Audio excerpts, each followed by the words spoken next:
Kalau di zaman sekarang ini, pedang mungkin hanya bisa digunakan sebagai alat yang gunanya untuk memotong dan sebagainya. Namun pada zaman dahulu, sebuah pedang bisa bermakna lebih dari itu. Pedang memiliki filosofi sebagai bukti akan kejadian penting hingga merepresentasikan si empunya. Bahkan pedang jadi sesuatu yang keberadaannya sangat penting dan mengubah sejarah. Ada begitu banyak contoh pedang yang bisa dibilang sangat legendaris. Misalnya saja pedang Tomoyuki Yamashita. Pedang berbentuk katana ini dimiliki oleh Yamashita, salah satu jenderal paling terkenal Jepang pada masa Perang Dunia Kedua. Konon pedang ini sangat mematikan dan bertanggung jawab atas kematian banyak orang kala itu. Pedang yang dibuat pada tahun 1600-an itu kini disimpan di museum dan jadi bukti sejarah akan adanya pedang-pedang mematikan di dunia.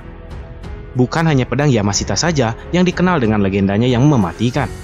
Ada cukup banyak pedang yang memiliki reputasi yang sama, bahkan lebih mematikan daripada pedang tersebut. Berikut ini adalah beberapa pedang paling tajam dan mengerikan yang ada di dunia. Tapi sebelum lanjut, dukung kita dengan klik subscribe dan nyalakan juga lonceng notifikasinya, biar kita bisa berbagi info unik dan menarik lainnya yang ada di dunia ini.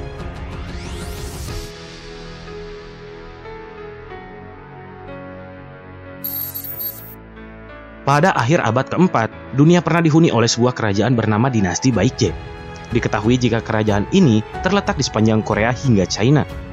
Di masa dinasti ini, pernah ada sebuah pedang unik yang mempunyai bilah sebanyak 7 buah. Jadi pedang ini punya sisi yang mencuat sebanyak 6 buah di tepian pedangnya, serta 1 buah di ujung bagian pedang. Tentu saja pedang ini terlihat sangat aneh bila dibandingkan dengan bentuk pedang pada umumnya. Konon katanya, pedang bermata 7 ini dibuat dari 100 pedang milik sekelompok pasukan yang mati di medan perang. Dikatakan dalam sejarah, pedang ini belum pernah sekalipun digunakan untuk menebas musuh alias masih suci. Keberadaannya sering digunakan sebagai pelengkap upacara adat. Pedang ini katanya ada di Jepang, namun tidak diperlihatkan untuk umum.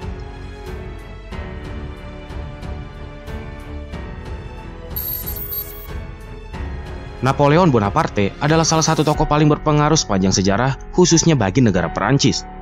Kehadirannya sangat dinantikan di setiap perang yang dilakukan negara ini.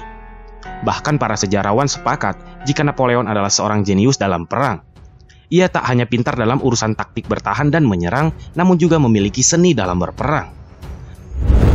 Membicarakan perawakan Napoleon, ada 2 benda yang tidak mungkin lupa dibawanya saat perang. 2 benda ini adalah sebuah pistol dan pedang yang bernama seperti dirinya, Napoleon. Kalau dilihat dari bentuknya, pedang ini melengkung namun tidak seperti pedang Arab atau Persia yang bernama scimitar. Selain bentuknya yang unik itu, pedang ini konon juga menebas banyak sekali leher para musuh. Keunikan lain dari pedang ini adalah beberapa bagian yang tersepuh emas. Pedang ini pernah dilelang dan berhasil terjual dengan harga 6,4 juta US dollar. Nama ini mungkin lumayan familiar di telinga gara-gara riwayatnya yang menyangkut Nabi Muhammad serta Ali bin Abi Thalib. Pedang ini awalnya memang milik Rasulullah sebelum akhirnya diberikan kepada Ali karena Rasul terkesan dengan keahlian khalifah keempat itu. Ada di tangan Ali bin Abi Thalib, pedang ini menjadi saksi banyak sekali perang dan jadi bukti kuat akan kebesaran Islam. Zulfikar sendiri berbentuk melengkung dengan bagian muka yang sangat tajam. Ciri khas pedang ini adalah tulisan kaligrafinya yang panjang di bagian bilah pedangnya. Keunikan lain dari pedang ini adalah ujung mata pedangnya yang terbelah membentuk huruf V. Sepeninggal Ali bin Abi Thalib, pedang ini kemudian diwariskan kepada putranya Husain bin Ali. Banyak yang percaya jika Al-Mahdi nantinya akan membawa pedang ini untuk membawa kembali kejayaan Islam di akhir zaman.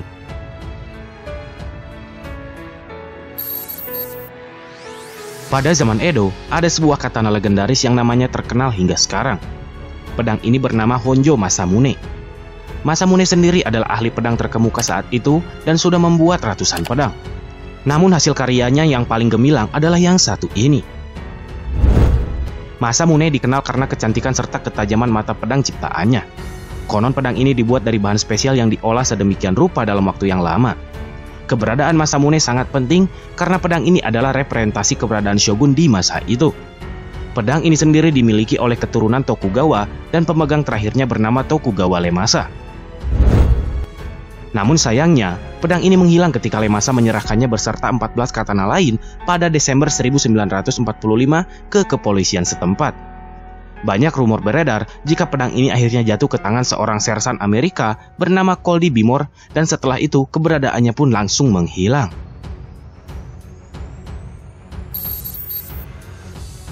Mungkin akan muncul sebuah pertanyaan besar yang ada di benak kalian semua tentang daftar pedang ini. Dari semua pedang yang ada, manakah yang dikatakan paling tajam dalam sejarah? Jawabannya adalah pedang Damaskus yang dimiliki oleh Salahuddin Al-Ayyubi. Ketajaman pedang ini sudah dibuktikan dengan banyak cara, bahkan termasuk diteliti dari sisi kimia dan fisikanya. Konon katanya, ketika kita menjatuhkan sutra di atasnya, kain tersebut akan terbelah. Bahkan pedang ini sudah membuat banyak bilah pedang, baju zirah, dan tameng para prajurit Kreuzder terbelah menjadi seperti memotong kayu. Diketahui jika pedang ini dibuat dari logam Damaskus yang konon mengandung karbon nanotube. Pedang ini bisa melengkung, sangat ringan tapi sangat luar biasa tajam. Tidak cuma itu, berkat kandungan nanotube yang terdistribusi dengan baik di dalam logam Damaskus, pedang ini sangat susah untuk dipatahkan karena sifat elastisnya yang sangat tinggi. Alhasil, pedang ini jadi mimpi buruk pada era kesatria Eropa ketika itu.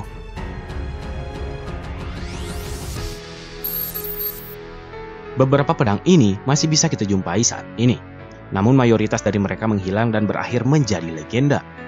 Pedang-pedang ini pun sukses menginspirasi banyak film, bahkan masuk juga dalam berbagai game. Deretan pedang-pedang melegenda ini juga bukti jika orang-orang dahulu tidak asal saja dalam membuat senjata. Teknologinya mungkin masih rendah, namun bisa menghasilkan karya yang luar biasa. Bahkan kalau dibandingkan dengan pedang buatan zaman sekarang, pedang Damaskus dan kawan-kawan mungkin tidak bisa menang.